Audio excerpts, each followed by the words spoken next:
Chapter 7. The Scroll. Jack put the scepter and his notebook and pencil into his pack. The Ghost Queen seemed so kind and gentle. He wasn't afraid of her at all anymore. Jack and Annie followed her deeper into the pyramid. Finally, they came to some stairs. "The stairs," said Jack and Annie together. The Ghost Queen floated up the stairs. Jack and Annie followed. The Ghost Queen floated right through a wooden door.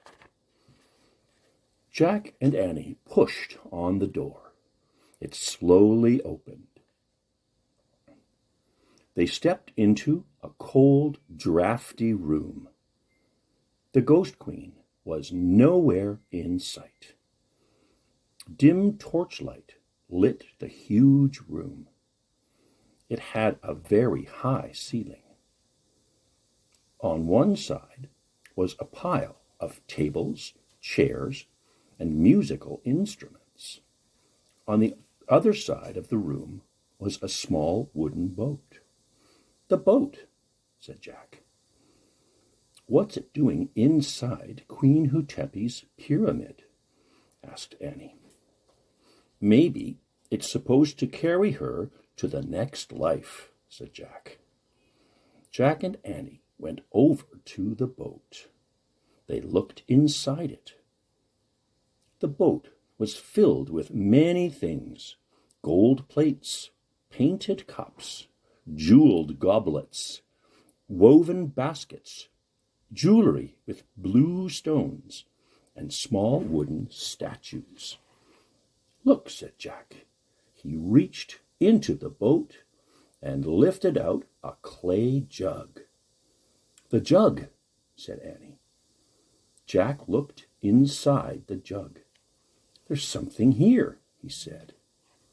"What is it?" asked Annie. Jack felt inside the jug. "It feels like a big napkin," he said. "The folded cloth," said Annie. Jack reached into the jug and pulled out the folded cloth. It was wrapped around an ancient-looking scroll. Jack slowly unrolled the scroll. It was covered with wonderful hieroglyphs. "The Book of the Dead," whispered Annie. "We found it." "Oh, man!" Jack traced his finger over the scroll. It felt like very old paper. "Queen Hotepi," called Annie. "We have it. We found your Book of the Dead."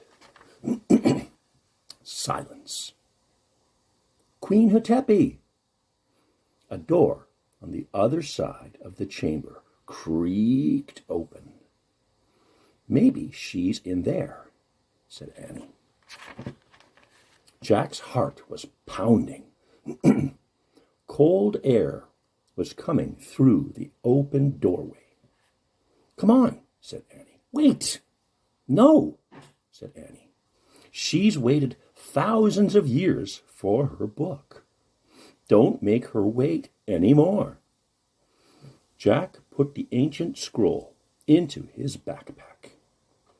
Then he and Annie slowly started to cross the drafty room.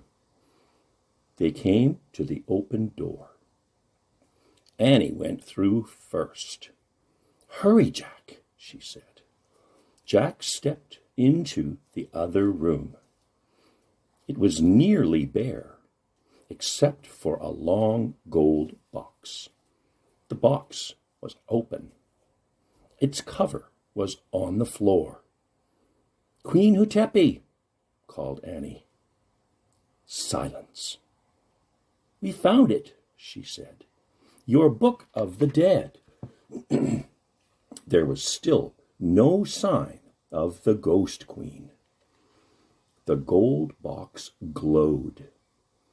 Jack could barely breathe. "Let's leave the scroll on the floor and go," he said. "No, I think we should leave it there, said Annie. She pointed to the gold box. No, said Jack. Don't be afraid, said Annie. Come on. Annie took Jack by the arm. They walked together across the room to the glowing gold box. They stopped in front of the box and peered inside.